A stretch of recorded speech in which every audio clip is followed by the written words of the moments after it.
Alright, we want to reach. Say mati kuroma hakuna Bible. Hakuna Bible. Wakamboona chende ni maBible. Wangana wanaita kuroma ni maBible. Sado pinda hakuna kana wanda kuti mini. Kundisi ndiano kutaura Islam yangu haina Bible.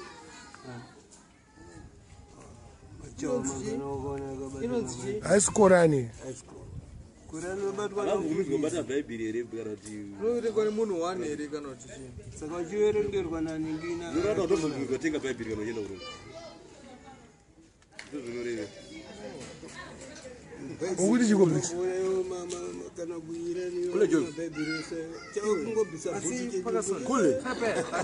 Atinopiwe ere ma touch Bible. Touch mama. Unongodai so kuti ayo wana hapa Kule Jones. Hauvumi kuita Bible ere. Ndakubira kwamboona ne Bible. Unongona wachingodeso.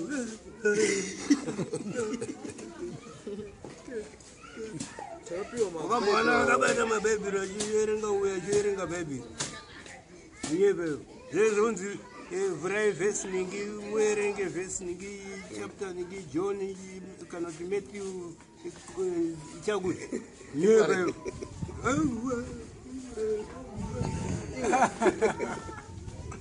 Never post. Saka uchiona mapostoli achienda kuJorodhani kwamukwizi. Mapostoli asikavumiswe Bible. Vese kasemusemu. Ndati muchawa wakambomona akabata Bible. Machawa averenge Bible. Why? Ane ravo roverengwa nani? Vanoverenga ravo.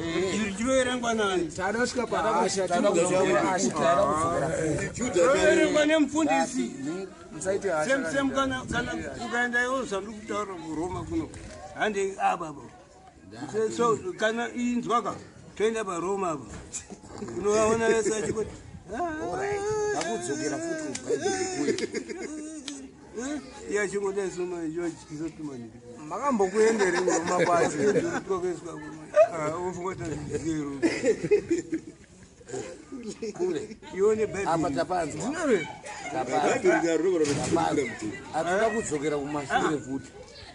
Mino kana tapedza zvatumita tozomuperekedza kuRoma kwake tinoona fadhani Asi murungu ere mazwana. magari ariko fadha magari ndiani kane Bible mese mimadofu mumusoro Ndatida kufunda izvo. Kokwenyi mimi kupresbytery. tese tobata nehimbo Kuna fadha ane mazwana kupresident. hatina fadha izvo kwenye ndokwa ina reverend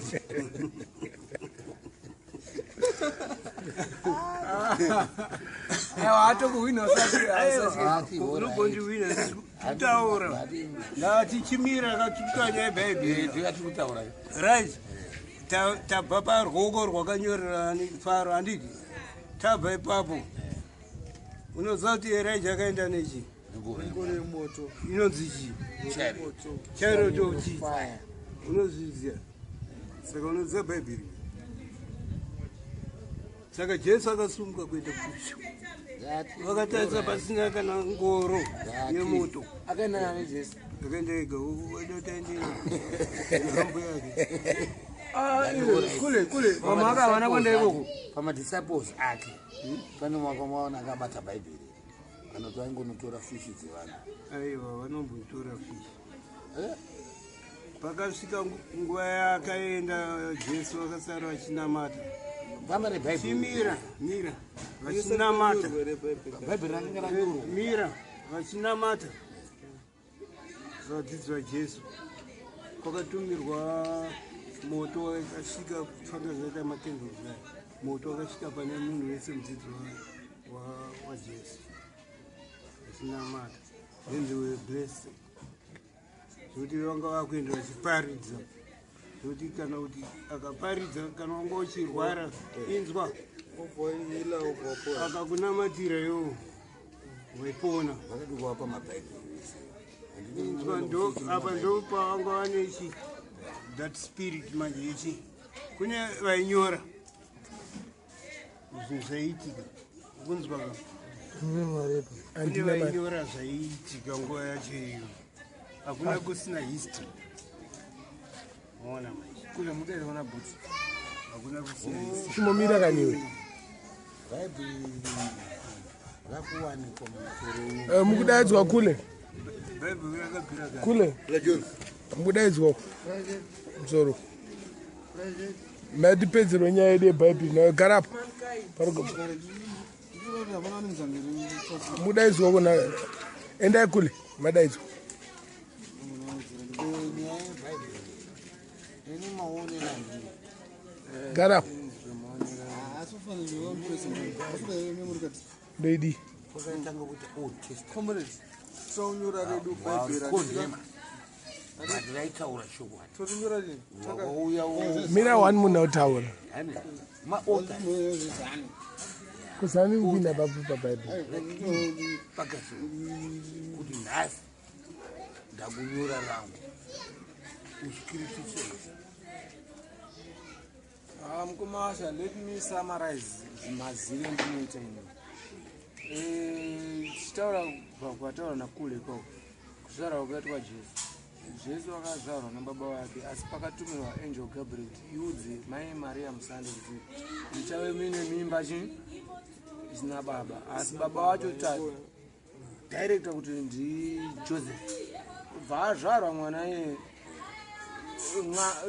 mambo anga ari kunguva mambo Pilato anga nen'anga dzake dzaimuudza zvinenge zvichiitika pamuviri obva ati kwazvarwa munhu anonzi jesu achange ari mambo achakuita topo saka akatombohwandiswa muvhati obva azoita bhoo ende zvishuwa akaonekwa nani nemamwe mabhebhiwo aitawo mawasheni Kuzi majuda dai akamuona dai akabatwa nemajudha chezvezvi zvaivharana saibva zvavharana. saka mambo chinza manje mukomacho bva wanzeshiwa ndimambo akadai so aidzidzisa vanhu vakuru aitotiza vabereki vake achinodzidzisa vanhu vakuru achiramba achingotirekwa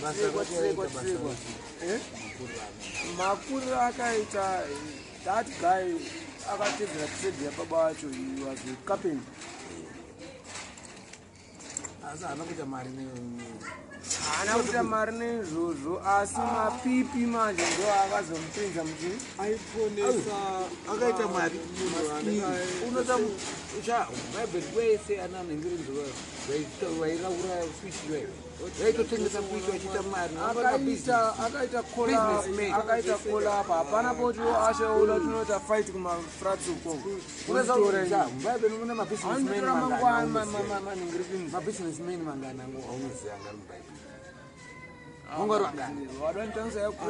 mubhaibheri Jesu Kristo basa vamune mabusinessmen mangani aunoziva iwo vaitsvaga mari gama ndichinamata zvangu anonzi akazonodya chikafu was a businessman. Zakeo anga asiri businessman, Zakeo was a crook.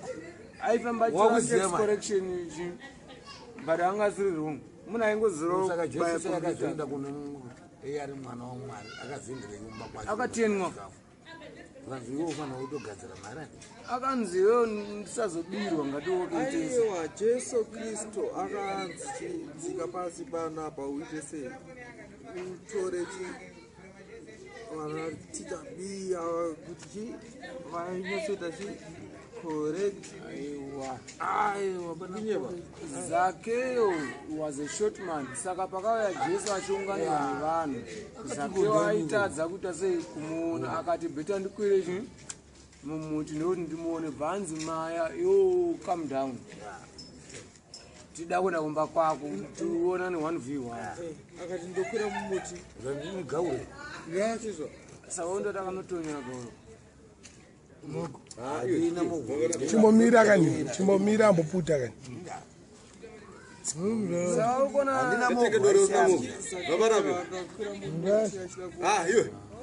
akakwira moto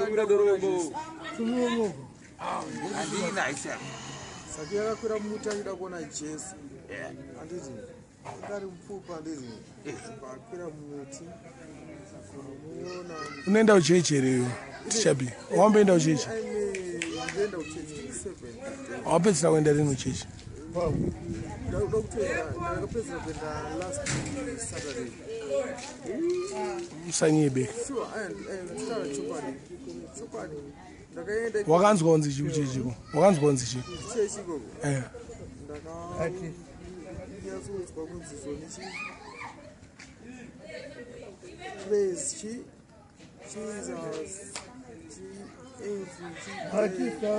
chi wauda kurara unoita sei unonamata even chimakuseni ugoita sei unonamata futi wamuka ndikati amen wana amen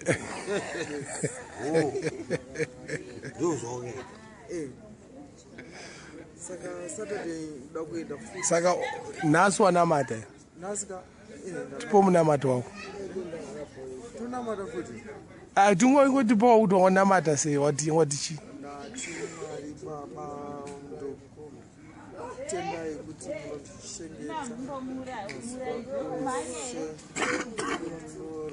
kuramba alright kuseni kako komasikati sikati ndonamata futi Mwari Baba ndinokutendai kuti mandichengetedza kubva kuhope kwendabva kuseni kusvika nguva dzino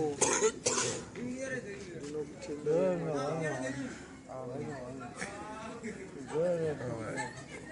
manheru chanamata manheru unowanzonamata ngwai ma99 ndakulala ndanamata yabo thanks guys sharp